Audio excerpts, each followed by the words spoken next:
लूट कर मासूम की आबरू जालिमों, तुम्हें नींद कैसे आई होगी। तुमने तलपाकर उस खिलते फूल को अपनी बेटी से नजर कैसे मिलाई होगी। कसूर क्या था? शायद कोई कसूर नहीं था। कलेजा नहीं फटा तुम्हारा जब वो चिल्लाई होगी।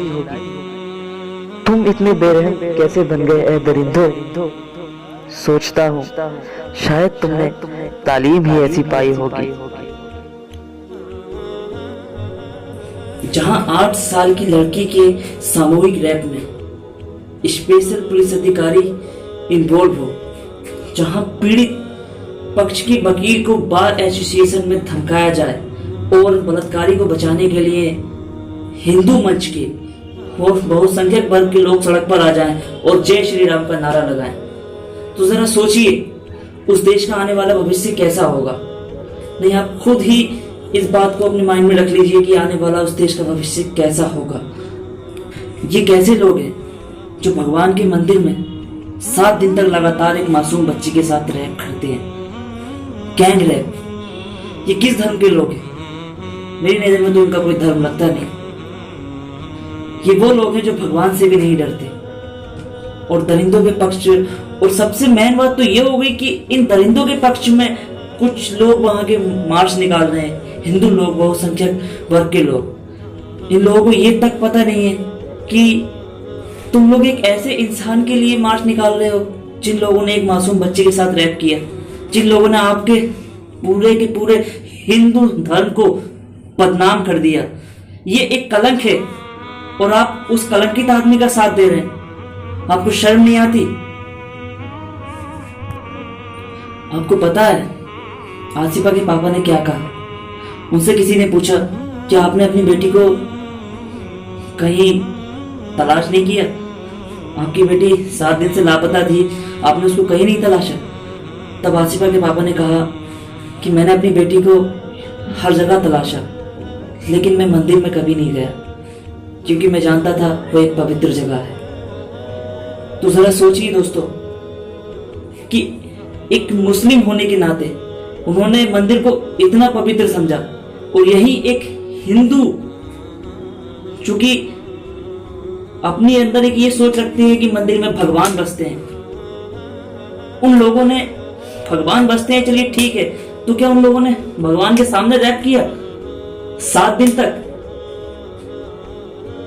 ये बताइए कि यही भगवान राम ने सिखाया है आपको? यही सिद्धांत है उनके? नहीं, ये उनके सिद्धांत हो ही नहीं सकते। इतनी घटिया सोच नहीं है उनकी। और आज कुछ लोग देखो इन आरोपियों के पक्ष में मार्च निकाल रहे हैं, कह रहे हैं कि भाई इसको बचाओ, इसको बचाओ। अरे आप लोग खुद नहीं जानते कि ये कितना बड़ा कलंक है ये हिंदू धर्म के नाम पर, कि मंदिर में लेकर जाकर उस लड़की के साथ रैप किया। देखिए, अगर यही सिद्धांत है तो भाई ऐसे सिद्धांत आप अपने पास रखिए। और वही मैं आपको एक दूसरे कांड के बारे में बताता हूँ। ये कांड मेरे ही स्टेट का है, उन्नाव कांड के नाम से कांड जाना भी जाता है। अभी ज्यादा दिन की बात नहीं है,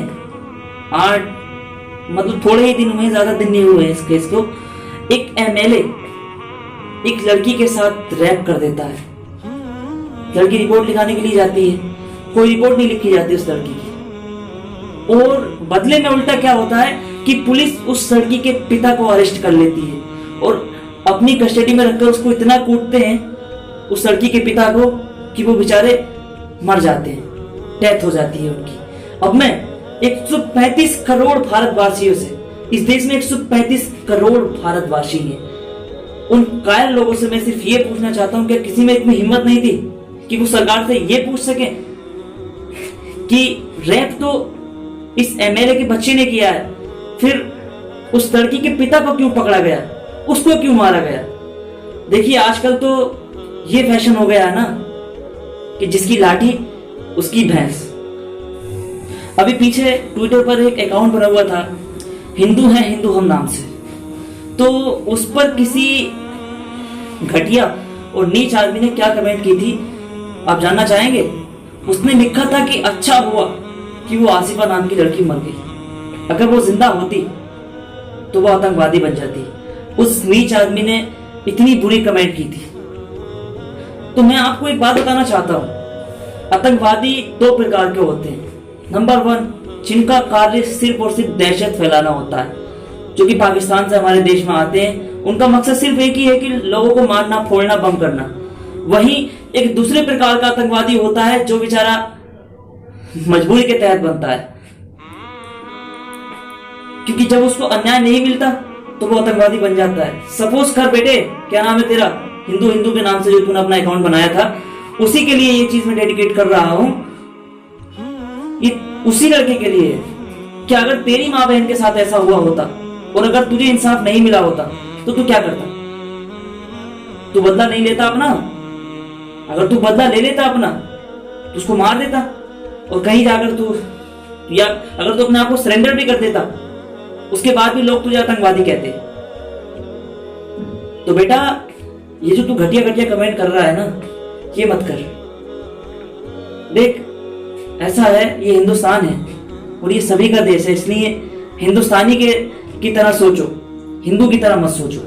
तुम एक हिंदुस्तानी हो, भारतीय हो, तो भारतीय की तरह सोचो, हिंदू की तरह मत सोचो। अगर ऐसे ही सोचते रहे, ना तो हिंदू ही बचेगा ना मुसलमान ही बचेगा। और मेरे यारों, देखते क्या हो, ये पूरा हिंदुस्तान ही नहीं बचेगा। क्योंकि अगर हम कोई पैसे के लिए मर गए, कोई जात पात के लिए मर गए, होते अगर आज सुखदेव, सदगुरु भगत सिंह जिंदा, तो कहते यारो, क्या हम इन मतलबियों के लिए मर गए? क्या तकदीर बन गई यार देश की कि लोग बलात्कारियों का साथ दे रहे हैं, हत्यारों का साथ दे रहे हैं, रेपिस्टों का साथ दे रहे हैं। शर्म आनी चाहिए। ओके यार, अगर कोई गलती हुई हो तो प्लीज यार माफ कर देना, क्योंकि यही सच है।